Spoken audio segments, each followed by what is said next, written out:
Baik, kita akan coba melihat bagaimana situasi terbaru di Cianjur dan juga di Sukabumi. Karena tadi diinformasikan sudah masuk puncak musim penghujan tadi ya oleh Ya, BMKG ya. Kita akan coba lihat bagaimana kondisinya apalagi setelah dilanda banjir bandang di beberapa wilayah termasuk di Jawa Barat, Cianjur dan Sukabumi. Ada rekan kami Heron Syah akan mengabarkan dari Cianjur ya, kalau tidak salah. Kita akan lihat dulu bagaimana kondisinya. Heron Syah, silakan informasinya hingga pagi hari ini. Pantauan Anda. Siap, baik Alfat, Sira, dan pemirsa. Saat ini pasca longsor yang menerjang Cianjur, banjir, kemudian pergerakan tanah saat ini kondisinya untuk jalan amblas di wilayah Cianjur Selatan, khususnya di yang saat ini saya melaporkan di Kecamatan Tanggeng, kondisinya saat ini sudah mulai bisa dilalui oleh kendaraan dari arah Sindang Barang menuju Cianjur Kota dan juga arah sebaliknya.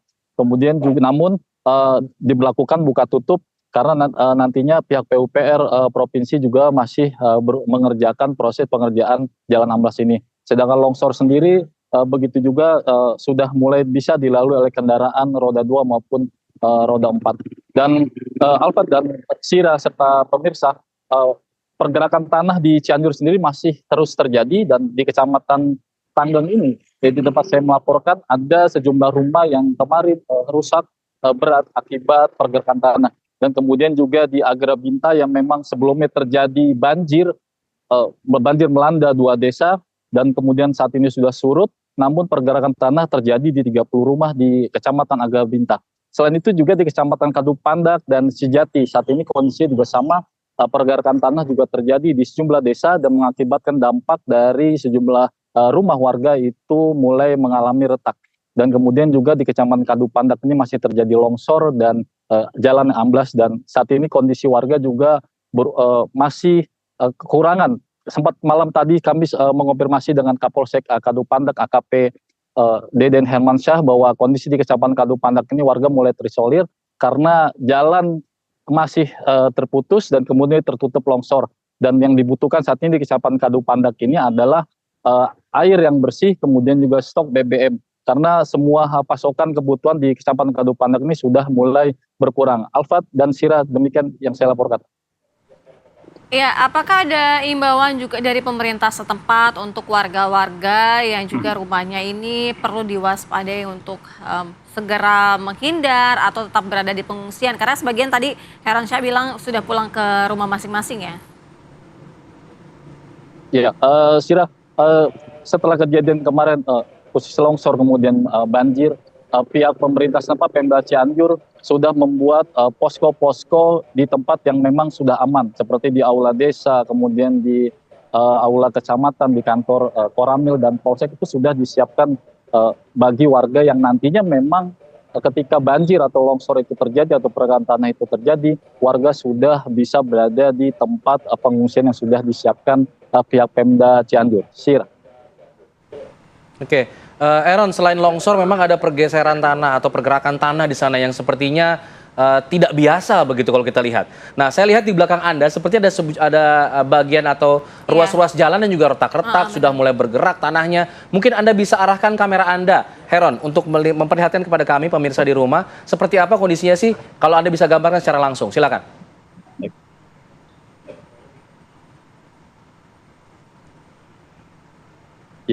Ya, ini kondisi jalan di Kecamatan Tanggeng yang menuju ke Sindang Barang dan Sidaun. Dan ini kondisinya juga terus melebar, yang sebelumnya hanya 10 cm kemarin dan saat ini sudah terus melebar. Namun pihak PUPR sudah melakukan perbaikan dengan menurunkan puing-puing di sekitar jalan yang rusak. Dan kondisi jalan ini juga berdampak kepada warga yang berada di sisi jalan yang amblas ini. Warga sudah mengungsi di sebelah pom bensin, ada ruko, mereka mengungsi di sana. Dan kemarin juga bantuan sudah mulai berdatangan dari pihak desa maupun Pemda Cianjur. Namun warga berharap agar di tempat ini ada pengungsian yang layak, karena pengungsian yang ada sementara ini di ruko ini tidak memungkinkan, karena ada sedikitnya 22 kakak yang mengungsi di wilayah ini. Dan ini seperti inilah Alfat kondisinya, jalan yang amblas yang saat ini terus melebar. Dan Oke. jalan juga Heran, melalui selain dari dialihkan lokasi melalui dalam Anda mengabarkan, ada di wilayah mana saja juga yang kondisinya seperti ini, jalan retak ataupun ada pergerakan tanah? ya.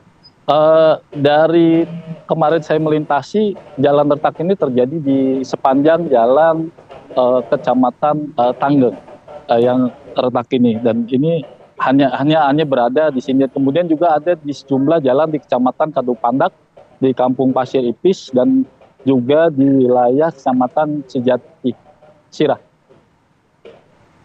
Hmm. Ini saya lihat sudah ada pembatas-pembatas di jalanan yang retak-retak ini. Tapi apakah sudah mulai ada apa ya? Kalau kita lihat petugas yang akan memperbaiki jalan-jalan ini atau bagaimana informasi yang Anda dapatkan? Ya, sejak kemarin pasca terjadi jalan amblas ini memang pihak PUPR sudah berusaha untuk memperbaiki dari jalan amblas ini ya. Bertahap dari mulai di sebelum tempat saya ini melaporkan, itu juga ada jalan yang amblas, itu mulai sudah diperbaiki kemarin.